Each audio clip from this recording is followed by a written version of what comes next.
que la commune de Maison-Lafitte souhaite que les berges de Seine soient aménagées. Il s'agit du terrain qui est derrière la résidence du Moulin. Donc on a confié au CNSO faire une étude avec le bibliothèque. Cet avant-projet prévoit une valorisation écologique des berges, l'ouverture du site au public et la valorisation écologique de la faune aval de l'île. C'est le CIVOM qui est désormais compétent pour l'aménagement et l'entretien des berges de Seine, et l'exercice de ses compétences a été transféré au SNSO, dont il est membre. Donc, nous vous demandons, après avoir accepté la proposition du SNSO visant à reconstituer sur la base de l'avant-projet suspensionner des dossiers de demande de subvention, de conditionner l'accord définitif de la communauté de communes à ce projet, conditionné à l'obtention des dites subventions et de charger donc le président de gérer avec le SNSO l'ensemble du projet. Aujourd'hui, la ville doit se prononcer sur le plan de financement tel que proposé par le SNSO en phase pro, donc phase pro qui nous ont présenté. Le montant de l'opération incluant les prestations de maîtrise d'œuvre est fixé à 721 274 €, soit hors taxe, soit 865 528,94 € TTC. En hypothèse haute, 78% du montant hors taxe devrait être financé par l'agence de l'eau, Seine, Normandie et Région Île-de-France, et le conseil départemental des Yvelines, le différentiel, soit 300 216,31 € serait à la charge de la ville. Donc, nous vous demandons d'accepter ce programme, donc sous réserve que nous obtenions bien ces subventions. Y a-t-il des questions sur un projet ambitieux, Madame? Simplement, dans quelle mesure on nous est demandé d'accepter le programme de travail, dans quelle mesure on donnera accès à ce programme détaillé? Bien, vous pouvez le consulter dans les services. Oui, on vous le transmettra. Non, il s'agit de venez le consulter parce qu'il y a des plans, etc.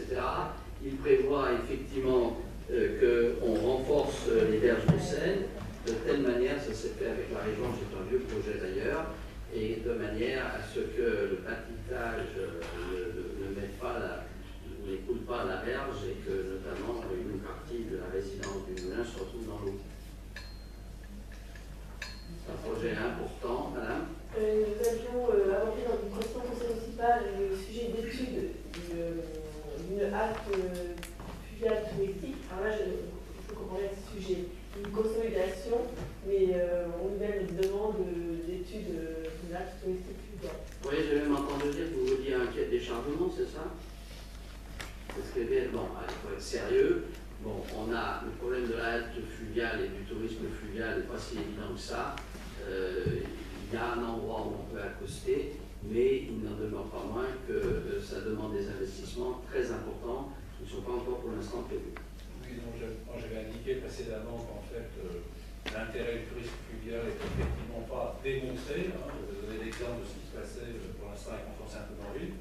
Quand notre château aura capacité d'attraction qui justifiera que les gens descendent pour le visiter, je crois qu'on ne saura pas le faire. En ce qui concerne le projet, j'ai eu à en connaître il y a quelques années, puisque c'est dans le cadre de la ZAC. Et à l'époque, je me rappelle que tu étais assez opposé à l'aménagement du bout de l'île. Donc tu as changé d'avis. Non, mais ce n'est pas une question de changer d'avis, c'est qu'il y a un empierrement, etc. Le bout de l'île qui, non pas s'effondre, mais il y a un certain nombre de travaux à faire. Et là, ça porte sur le côté, on va dire, gauche, du petit bras, et c'est là où c'est nécessaire d'agir rapidement. Voilà, c'est un problème. Je rappelle que ce sont des sommes importantes. Il va rester quand même à la charge de la ville environ 500 000 €. Hein. Donc c'est loin d'être négligeable. Voilà.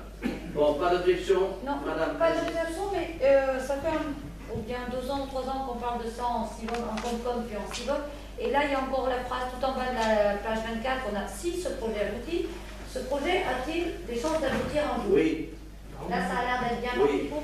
Oui, parce qu'on a rencontré avec le SMSO des représentants de l'agence de l'eau, des représentants de la région. On a établi un compte-rendu et ils nous ont demandé certaines modifications de forme sur le compte-rendu. Donc elles étaient présentes et prêtes à nous subventionner. Bien. Et puis il fallait faire aussi, on a discuté pas mal avec la résidence. Alors, donc pas d'objection adoptée. Alors j'en viens au point 23. Monsieur Barraud. Comme je suis le demandeur, je ne sais pas si je peux... Oui, c'est moi le président qui rend compte s'il y a conflit d'intérêt. Ok. Bon, donc la ville a décidé de céder à l'amiable la propriété communale du 15 rue de Lorraine pour un montant de 850 000 €, ça a déjà été dit. Par courrier en date du 10 février de la salle de Maison Lafitte a demandé l'attribution d'une subvention pour surcharge foncière à hauteur d'1 190 695 € pour la réalisation de 28 logements locatifs, PLUS, PLAI et PLAS. Alors, je peux vous expliquer d'où vient ce montant, si vous voulez, de 1 190 000 €. Au prix du terrain de 850 000 €, il faut ajouter en fait les frais d'acte, les frais de démolition, les frais de branchement, les VRD et les espaces verts. Et on arrive à 1 190 000 €. C'est un tout petit peu plus savant, mais je fais ça. C'est un peu plus compliqué, mais je vous le fais ça. Voilà.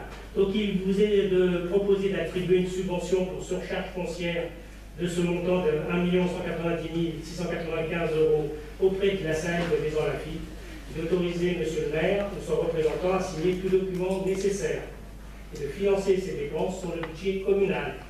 J'ajouterai que à ces 1 190 000 € de surcharge foncière, il ne faut pas oublier la moins-value qui reste à la charge de la mairie, qui a été évoquée tout à l'heure, de 800 000 €. Donc ça fait pour ce projet de 28 logements 2 millions d'euros à la charge des contribuables. Notamment, c'est des impôts qui payent. Question? Il n'y en a pas? Il faut voter les recettes, en face, Madame Barros. Parce que, vous voyez, ces un peu jojo de droite, il faut quand même. Non, mais au prix du logement social, c'est dommage de faire Oui, des cadeaux à la Réunion. Mais je peux vous dire que je suis tout à fait désolé. Là, en l'occurrence, c'est un effort très important, comme vient de souligner Jacques Barraud. Et je peux vous dire que ça a compté dans le dialogue que nous avons eu avec l'État, parce que ça montre qu'on n'est pas obtus, à la différence d'autres. Mais nous approuvons cette délibération. J'entends bien, mais approuver aussi les recettes en face quand on veut